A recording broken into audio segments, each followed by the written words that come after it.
वालेकुम वरहमतुल्लाहि वबरकातुहू। Welcome to HVAC professionals और मैं हूं राजा अज़हर हयात। आज हम जिस कंपोनेंट की बात करेंगे HVAC के अंदर, वो एक बहुत ही कॉमन सी चीज़ है। चिल्लर्स के साथ वो इस्तेमाल होता है और बहुत से दोस्तों का उसके ऊपर जो है वो क्वेश्चन रेज हुआ है कि उसके बारे में कुछ ब्रीफली जो है वो बताएं आसान से अल्फाज के अंदर।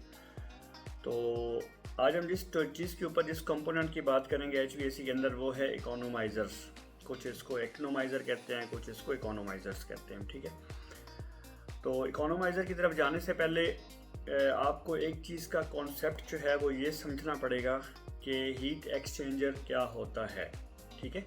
हीट एक्सचेंजर चूँकि चिल्ड वाटर पाइपिंग के अंदर या HVAC के अंदर एक ऐसा फंक्शन है, एक ऐसा प्रोसेस है कि जिसमें हम हीट को ट्रांसफ़र करते हैं एक गर्म हवा से ठंडी हवा से गर्म हवा की तरफ जो है वो हम हीट को ट्रांसफ़र करते हैं। इसकी एग्जांपल आप यूँ लें कि बेसिकली कूलिंग और हीट ट्रांसफ़र ये सब कुछ एक बहुत आसान सा प्रोसेस मैं आपको समझाता हूँ कि जैसे एक बच्चे को बुखार हो जाता है, उसका टेम्परेचर हाई हो जाता है, तो डॉक्टर क्या कहते हैं कि सबसे पहले इसको कूल करो, इसको ठंडा करो। तो इसका टेम्परेचर जो है वो डाउन करने के लिए क्या तरीकाकार होता है कि हम ठंडे पानी की पट्टियाँ लेके बच्चे के माथे के ऊपर रखते हैं, फिर थोड़ी देर के बाद वो पट्टी पानी में भिगोते हैं, फिर बच्चे के माथे के ऊपर रखते हैं। तो इसी तरीके से वो पट्टियाँ चेंज करते रहते हैं। तो बेसिकली ये पट्टियाँ चेंज करने का मकसद क्या होता है कि हम बच्चे की हीट जो है उसको ट्रांसफ़र कर रहे होते हैं पानी के अंदर, ठीक है।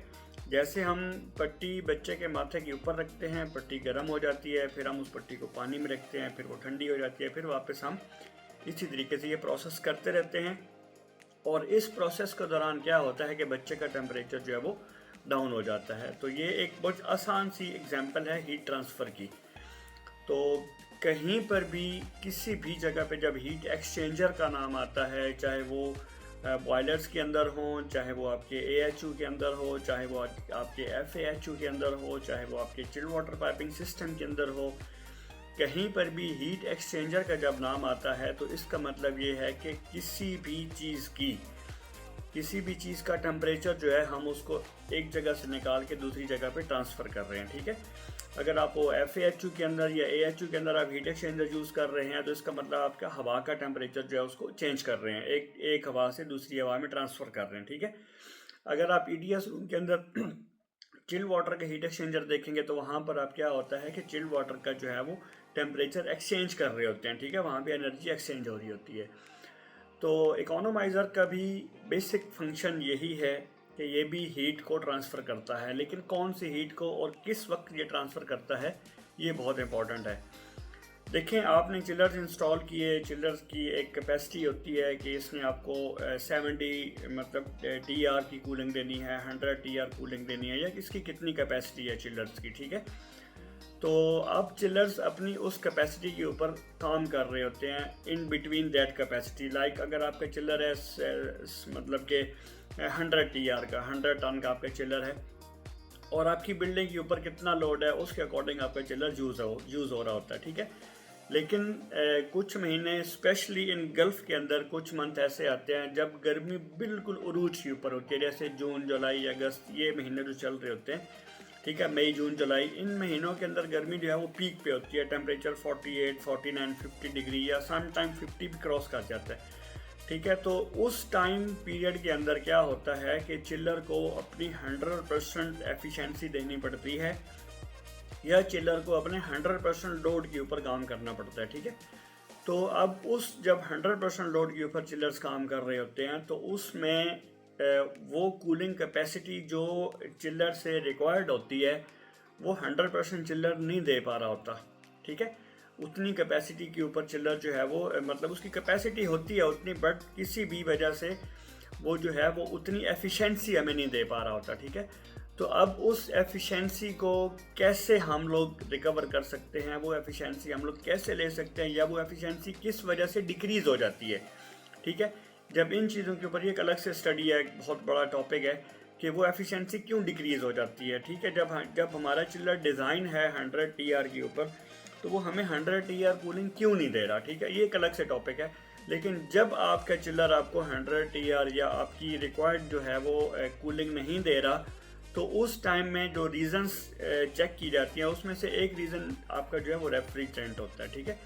कि आपका रेफ्रिजरेंट जो है वो प्रॉपर उस मतलब कि जितना लिक्विड फॉर्म के अंदर उसको जाना चाहिए एवापोरेटर के अंदर उतना वो नहीं जा पा रहा होता, ठीक है। तो जब कंप्रेसर से आपका जो रेफ्रिजरेंट है वो हाई टेम्परेचर और हाई प्रेशर के ऊपर निकल के कंडेंसर के अंदर जाता है, तो वहाँ पर उसकी प्रॉपर कंडेंसेशन नहीं हो पाती, वहाँ पर वो प्रॉपर जो है वो वेपर से लिक्विड में नहीं जा रहा होता, ठीक है। वहाँ पर कुछ परसेंटेज जो है आपका जो रेफ्रिजरेंट है वो वेपर फॉर्म के अंदर रह जाता है, ठीक है। तो अब हम क्या करते हैं कि उसी वेपर फॉर्म का जो लिक्विड है, जो रेफ्रिजरेंट है, हमने उसको 100% लिक्विड के अंदर कन्वर्ट करना है और 100% हमने मैक्सिमम जितना भी हम उसको मतलब कि लिक्विड फॉर्म में ले जाके एवापोरेटर के अंदर भेजेंगे उतनी हमें चिलर की या अपने कूलिंग सिस्टम की एफिशिएंसी ज़्यादा मिलेगी, ठीक है। तो अब वो जो कुछ परसेंटेज हमारा वेपर फॉर्म के अंदर रह जाता है उसको हम इकोनोमाइज़र के थ्रू मतलब दोबारा उसमें हीट प्रोसेस करते हैं, उसकी एनर्जी ट्रांसफ़र का एक प्रोसेस दोबारा होता है, ठीक है। जैसे आपका कंडेंसर के अंदर होता है कि आपका मतलब कि रेफ्रिजरेंट सर्कुलेट कर रहा होता है आपकी कॉइल के अंदर, और आपकी जो अगर एयर कूल्ड चिलर है तो उसमें जब आपकी एयर पड़ती है उसके ऊपर कंडेंसर के ऊपर तो वो जो उसका टेम्परेचर होता है वो कम हो जाता है, वो वेपर से लिक्विड फॉर्म के अंदर आ जाता है, ठीक है। लेकिन चूंकि हमें वहाँ पे हवा जो है वो मतलब इतनी ज़्यादा कूल नहीं मिल रही होती और हमारा वो जो वेपर है वो 100% लिक्विड फॉर्म में नहीं जा रहा होता, तो उसके अंदर कुछ परसेंट जो है वो वेपर कंडीशन के अंदर आगे चला जाता है। तो अब उस वेपर को मज़ीद लिक्विड के अंदर जो है वो कन्वर्ट करने के लिए हम इकोनोमाइज़र का यूज़ करते हैं, ठीक है। तो इसमें फिर वही सेम मतलब 4 लाइनें कनेक्ट होती हैं। एक आपकी मतलब कंडेंसर से लाइन आ रही होती है जो इसके एक इनलेट के अंदर जाती है, फिर सर्कुलेट करके वापस वो कंप्रेसर के सेक्शन में चली जाती है और अपना वो प्रोसेस दोबारा स्टार्ट करती है, ठीक है। दूसरी लाइन जो होती है वो आपकी हीट एक्सचेंजर से एग्जिट होके आपके एवापोरेटर के अंदर चली जाती है, जिससे आपको 100% जो है वो आपका रेफ्रिजरेंट लिक्विड फॉर्म के अंदर मिलता है। तो याद रखिएगा इकोनोमाइज़र का जब भी जिक्र आएगा तो ये आपका एक हेल्पिंग कंपोनेंट है चिल्लर के अंदर, जो कि आपकी चिल्लर की एफिशिएंसी को बढ़ाने के लिए इस्तेमाल किया जाता है, ठीक है। तो इसकी पाइपिंग कैसे होती है, इसके कनेक्शंस कैसे होते हैं, ठीक है। तो इसको समझने के लिए आपको एक बार अपने हीट एक्सचेंजर की प्रॉपर पाइपिंग का और हीट एक्सचेंजर की वर्किंग प्रोसेस का मुकम्मल पता होना बहुत ज़रूरी है, ठीक है। जैसे मैंने वीडियो के बिगनिंग के अंदर बताया कि हीट एक्सचेंजर क्या होता है और ये कैसे काम करता है, तो same as it is economiser भी काम करता है। हाँ, ये है कि हीट एक्सचेंजर्स के अपनी एक वाल पैकेज होता है, उसका एक अपना सिस्टम होता है काम करने का। सेम इसके भी अपने जो है वो TX भी लगे होते हैं, थर्मोस्टैटिक एक्सपेंशन वाल्व लगे होते हैं, जो कि अकॉर्डिंग टू रिक्वायरमेंट कि हमें कूलिंग की कितनी रिक्वायरमेंट है और हमारे पास कितनी तादाद के अंदर या कितनी क्वांटिटी के अंदर जो है हमारा रेफ्रिजरेंट आ रहा है, तो उसको एक हमारे सेंसर्स और एक ऑटोमेशन सिस्टम है जो इन चीज़ों को डील करता है, ठीक है। तो हमें जहाँ पर एक्स्ट्रा मतलब 100% एफिशिएंसी की ज़रूरत होती है वहाँ पर इकोनोमाइज़र जो है वो एज आ हेल्पिंग कंपोनेंट चिल्लर का साथ देता है और चिल्लर की एफिशिएंसी को बढ़ाने में ये मदद करता है, ठीक है जी। तो बाकी मज़ीद अगर इस वीडियो के अंदर कोई ऐसी चीज़ जो आपको समझ ना आई आप ज़रूर पूछें, या कोई ऐसी चीज़ या कोई ऐसी बात जो आपको लगे कि यहाँ पर करेक्शन होनी चाहिए तो ज़रूर कमेंट सेक्शन के अंदर बताएं। हम इंशाल्लाह अपनी इस्लाह भी करेंगे। मैं भी आपसे सीख रहा हूँ, आप मुझसे सीख रहे हैं। तो अल्लाह ताला हम सबको इसी तरीके से काम सीखने की और अपनी फील्ड के अंदर एज अ प्रोफेशनल काम करने की तौफीक अता फरमाए। बाकी मेहनत से काम करें, अपनी फील्ड के अंदर दिल लगा के काम करें। आपका काम आपकी पहचान है और अपने हर कंपोनेंट आपके डिपार्टमेंट के अंदर, आपकी फील्ड के अंदर यूज़ होने वाले हर कंपोनेंट के बारे में डिटेल से आपको पता होना चाहिए। तो कोई भी कंपोनेंट, कोई भी सेंसर या कोई भी छोटी चीज़ जो है वो फालतू नहीं होती। हर चीज़ का कोई ना कोई मकसद होता है, किसी न किसी काम के लिए इस्तेमाल की गई होती है। तो जब भी कोई भी चीज़ आपके सामने आती है तो उसके बारे में मुकम्मल इन्फॉर्मेशन आप अपने पास ज़रूर रखा करें, ठीक है जी। अल्लाह ताला आप सबको सलामत रखे। अस्सलाम वालेकुम रहमतुल्लाहि व बरकातुहू।